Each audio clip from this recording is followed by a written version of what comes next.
agreement on the meaning of this term or this term. If in a provision of treaty there is a disagreement between two states during the negotiation, one state says, I think it means that, and the other one says, I think it means that. So if there is a disagreement, the states may try to find an agreement on the meaning of the word and then use that word in the treaty. And of course, if the provision has to be interpreted in the future, it could be easy or it could be useful to refer to the negotiation and to see that states A and B agreed on that meaning during the negotiation, and that's because they agreed on that meaning that the word was used in the treaty. Okay, so it can be well, it's not because it's preparatory work that there is no agreement on the issues that were discussed during the negotiation. Okay, but what? Well, let's imagine. Yeah, I can give you that.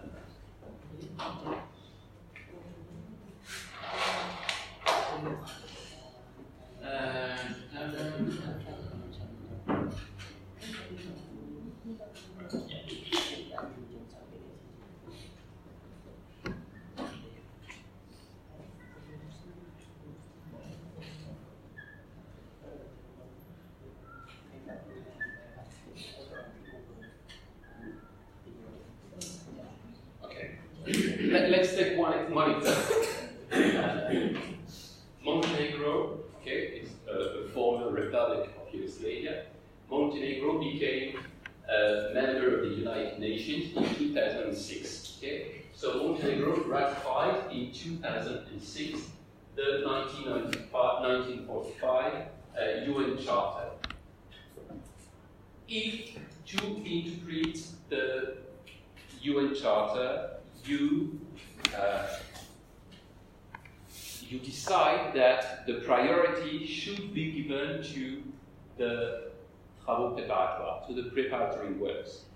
What could it mean for states like Montenegro, who became members of the organization or parties to the UN Charter, something like 50 years after the negotiations of the UN Charter?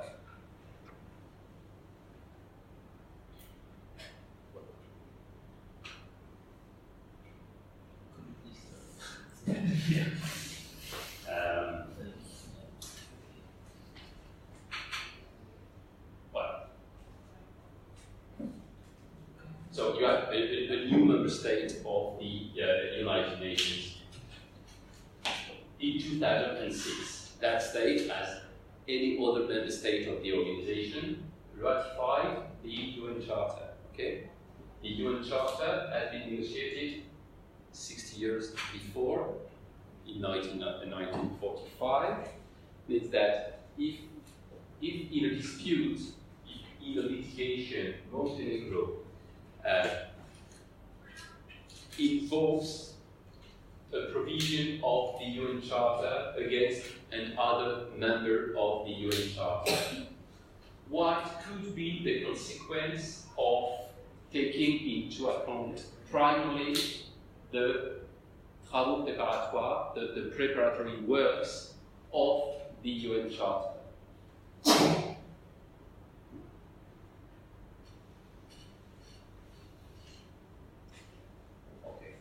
What did Montenegro agree in 2006? I think. What did the state agree on in 2006? Agreed on the auditory meaning in the convention. Well, it agreed on the treaty that exists and that has been negotiated 6 years before. Means that Montenegro did not participate in the negotiation of the treaty. Montenegro, as an independent state, became a party to the UN Charter. Okay, but of course, Montenegro, by ratifying the UN Charter, did not read all the preparatory works of the UN Charter, and it would be quite awkward to say to Montenegro, well, you don't know what you have agreed, what you have consented to, because, well, you thought that this provision, the meaning of this provision was the ordinary meaning of the word itself, but we can tell you that 60 years before, the intention of the negotiators was not the ordinary meaning, it was something else that you will find in the preparatory works. So this type of reasoning could establish an inequality between states. The ones who participated in the negotiation, in the original negotiation of the treaty, and the ones who will, which will become parties to the treaty later on, after the adoption of the treaty, and sometimes more than half a century after the negotiation. And of course, it would be quite unequal between states to rely first on the preparatory works, because by definition, states like Montenegro and like Cambodia and etc., which became members of the United Nations after 1945, could be disadvantaged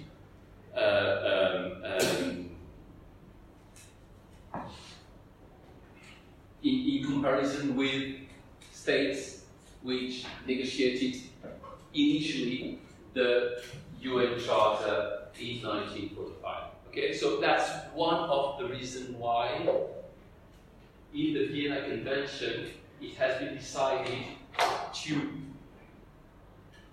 say that this is the basic requirement for interpretation, and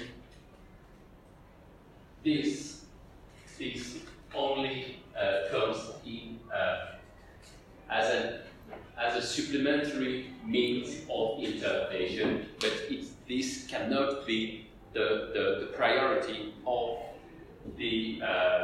of an international tribunal in charge of the interpretation of the treaty. Okay? So in this case, the court can refer to the preparatory work as if there were a conflict between states, just like, well, let's say a conflict between France or original negotiator of the UN Charter and Montenegro, who is not, well, if we are in that situation, if the ordinary meaning, etc., leaves the meaning ambiguous or obscure, or leads to a result which is manifestly absurd or unreasonable, of course the court will take into account the preparatory works. Because but the state doesn't. Yes, but what is the, well, it's of course always better to find an unambiguous and clear meaning of the provision, and to find a result that is not absurd and that is not unreasonable. And if to find this you have to rely on the preparatory works, you will rely on the preparatory works. Okay? And even if one of the states, one of the parties to the dispute did not participate in the negotiation, but you will have to use that because you need to find the meaning, and if the meaning, if you cannot find the meaning of the provision by using Article 31, then of course you will have to use Article 32, but only if the circumstances justify the recourse to Article 32. Okay, so only in very specific situations, like a meaning which is ambiguous or obscure, or which is manifestly absurd or unreasonable. Okay? Yeah. Okay. So, the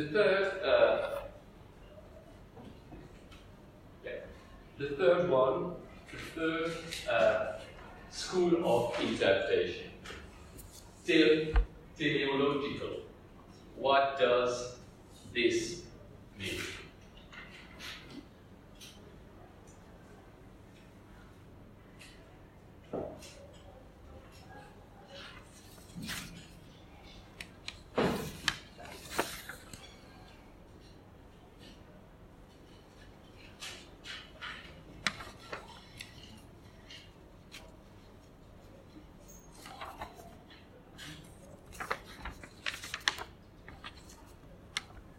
So what could be the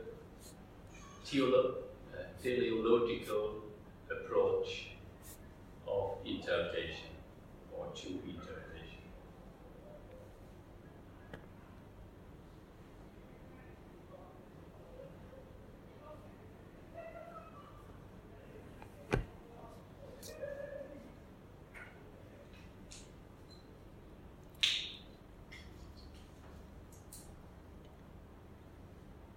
Maybe the interpretation based on logical situation or meaning. What could that be? Specific circumstances. Yeah. No, we not far. Okay.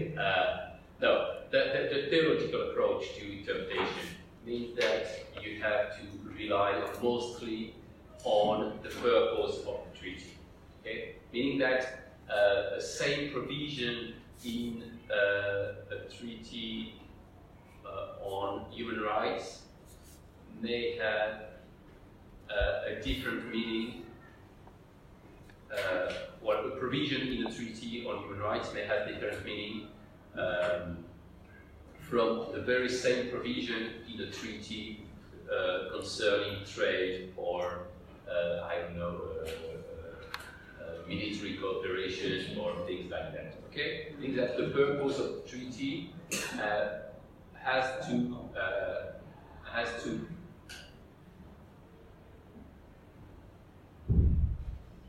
be at the heart of the process of interpretation, and that the purpose may have some influences, some consequences on the outcome of the interpretation.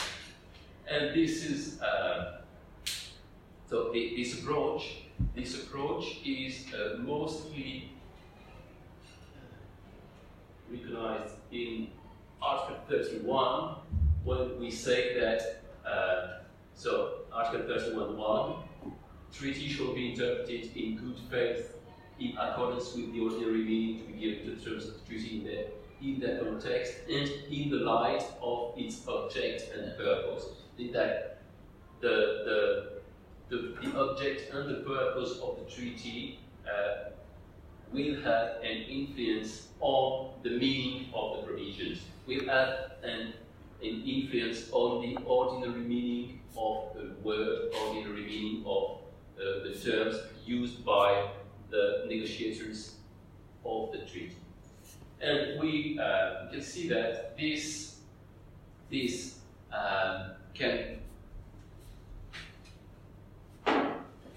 can be seen mostly in human rights treaties when it comes to interpretation for human rights treaties. Of course, the purpose of the treaty may have some very important consequences on the outcome of the provision, and we can here, just give one example of that issue.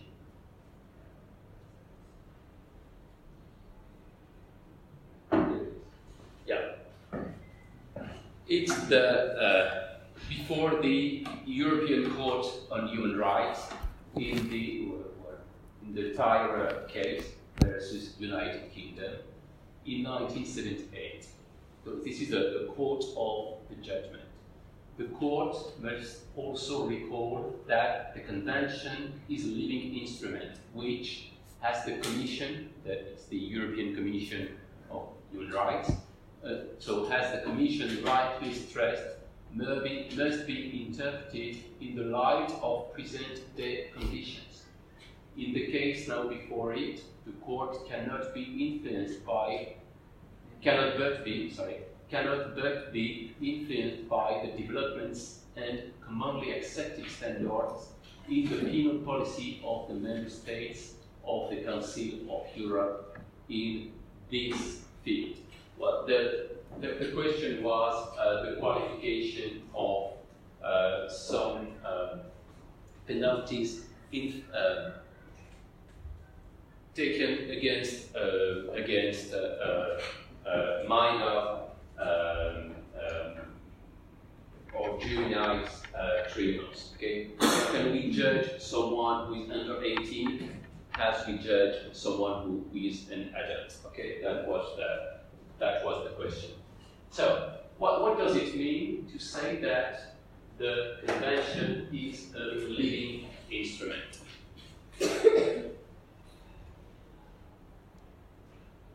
I think it's applicable for present time. So what does it, well, of course it's applicable for present time. Any treaty with in force is applicable at present time. But if we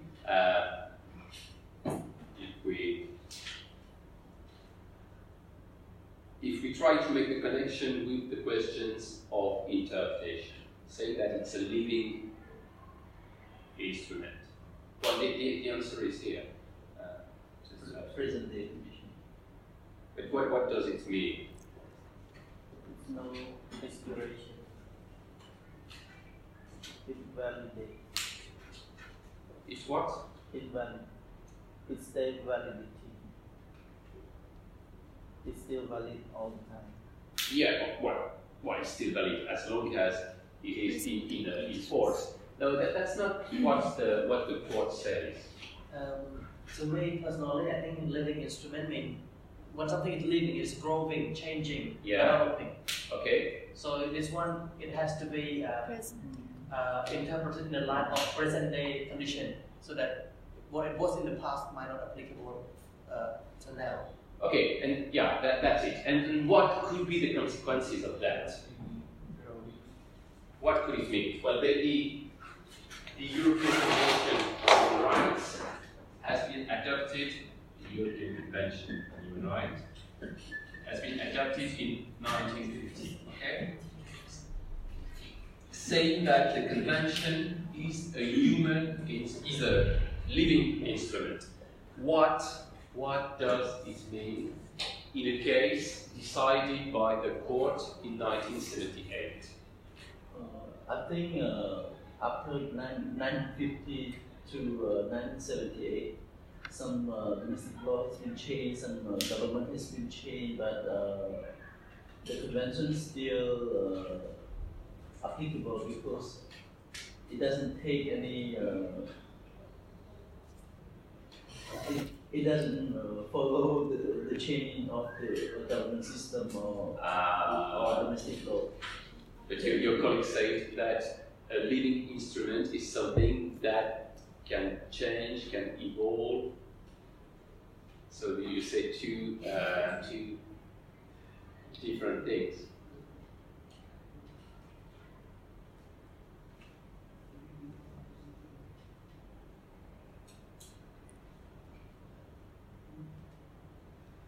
No, I mean it doesn't incorporate with the changing of the system. So you think that there is the convention has as in 1978, the meaning it had in 1950. That's what you said. Yeah, even though the situation is changed, but we still.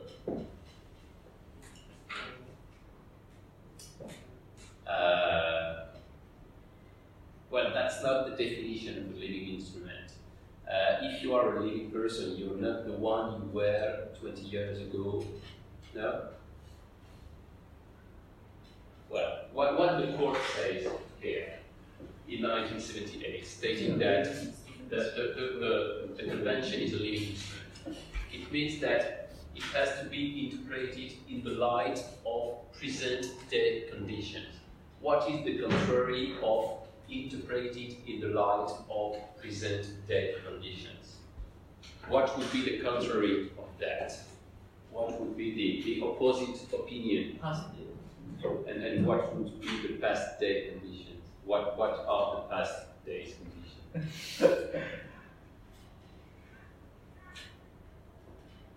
It has to be flexible. Well, yeah, it has to be flexible. Okay, let's start with the basic question. When you interpret the UN Charter, okay, and we say that we will try to identify the ordinary meaning of the words used within the UN Charter. We are in 2019.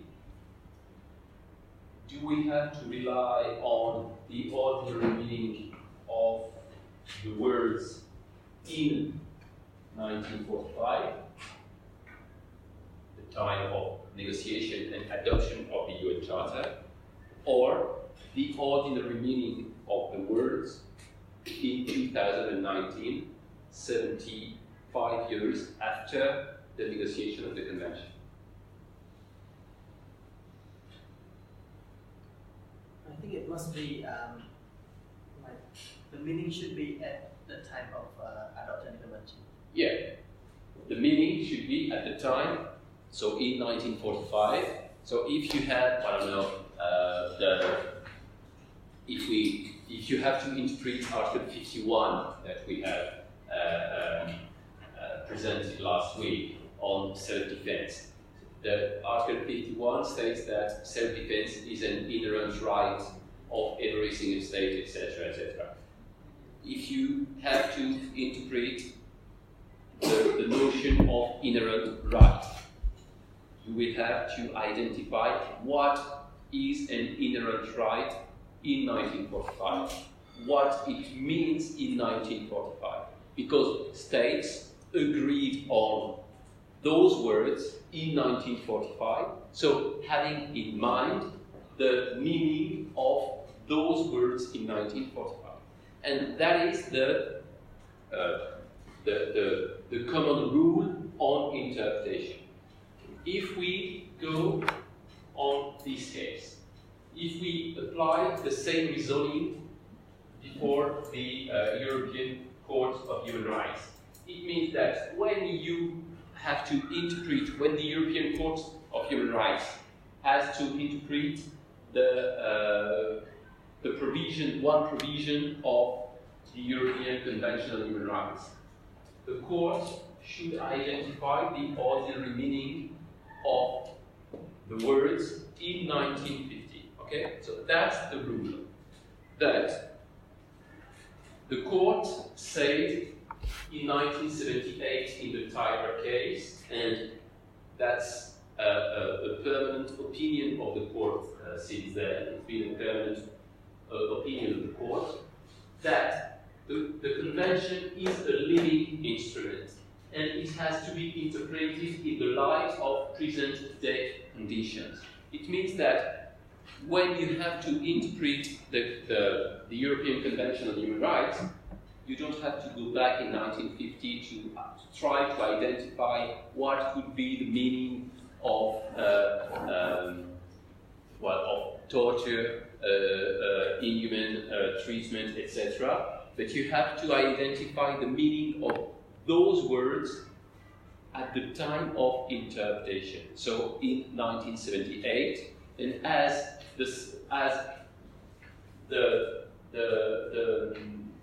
there has been some developments and some new standards in the penal policy of the member states of the Council of Europe, the society has evolved, and the meaning of the words may have evolved, and you have to take into account those evolutions, because the European Convention on Human Rights, even if the text has not been modified, has evolved since its adoption.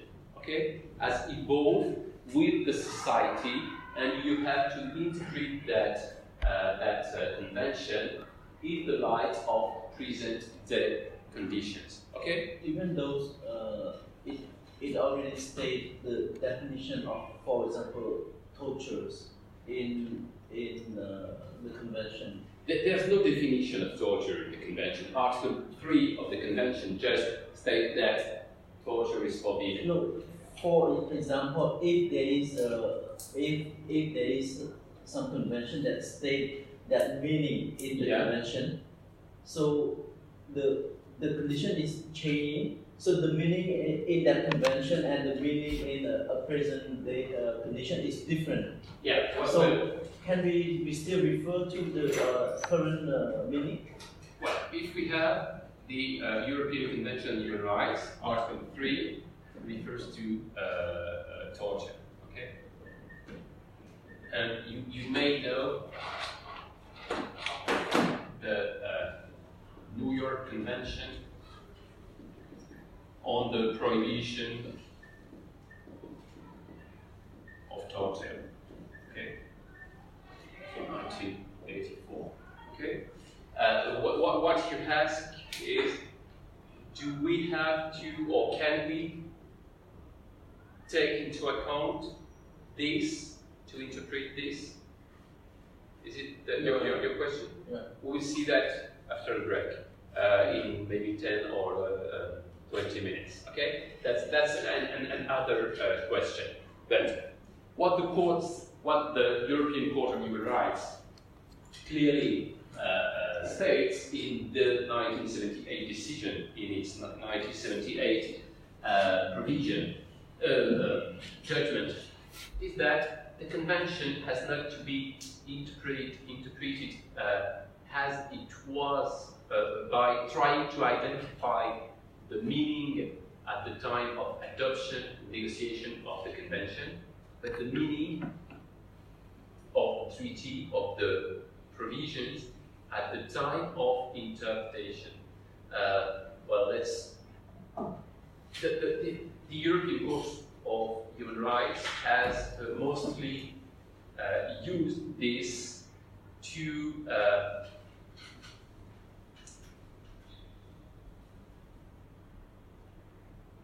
decide on cases regarding social issues such as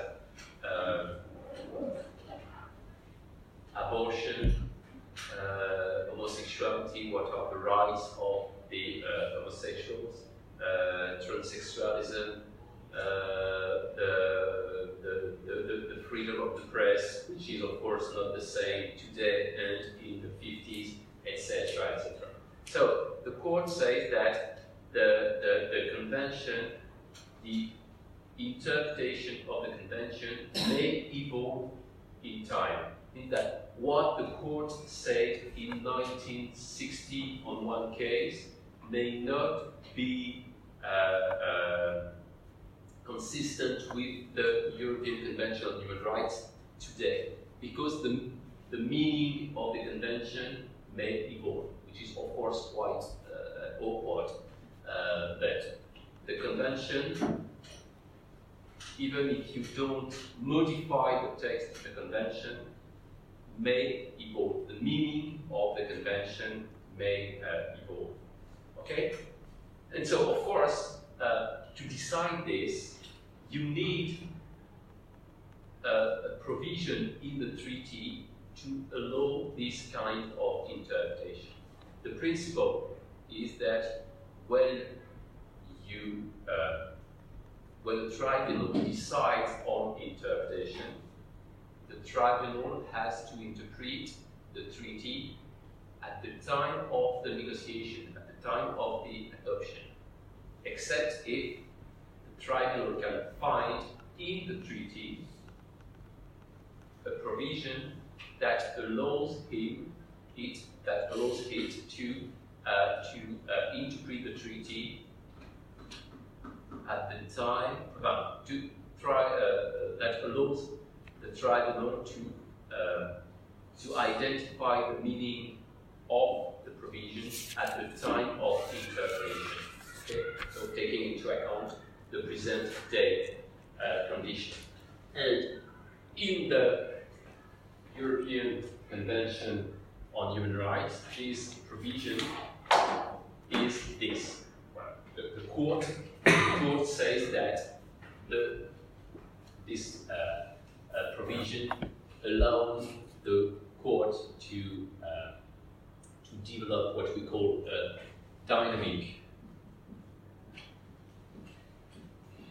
interpretation.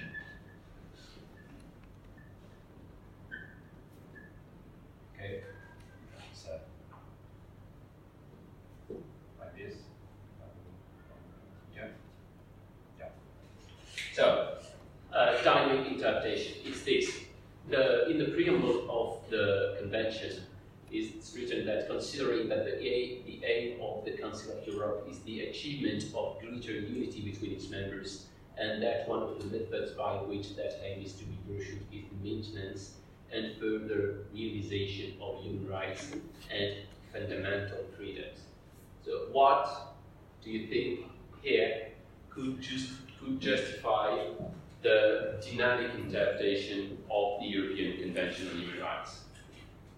Because that's what the European Court of Human Rights relies on to justify its dynamic interpretation of the Convention.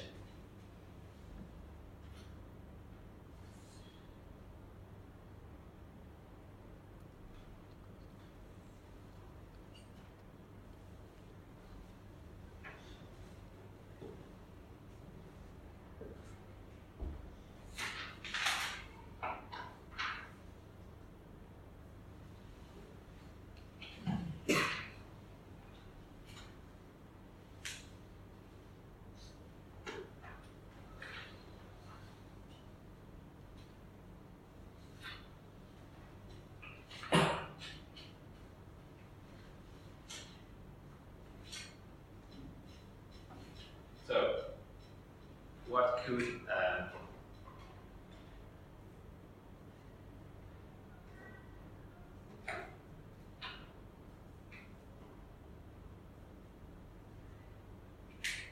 could justify here the dynamic interpretation of the convention? But even if you are not convinced by the process.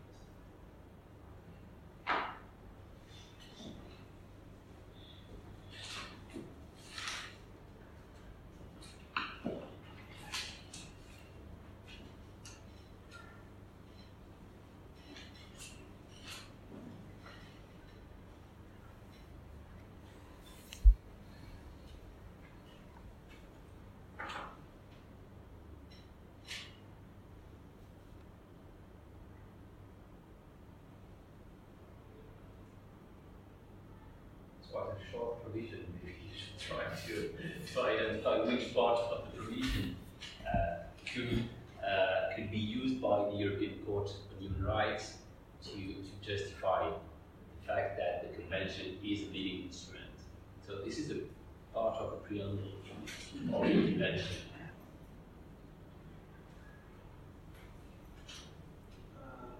Let's say to be pursued is the main thing and further realization of human rights. precisely to that part, further realization of human rights.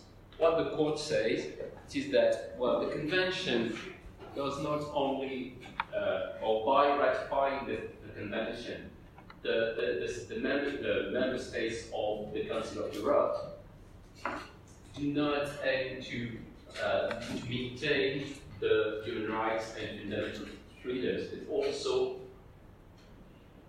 aims at the further realization of human rights and fundamental freedoms. Means that this could mean that we go further by ratifying the European Convention on Human Rights. Well, clearly this is not really convincing.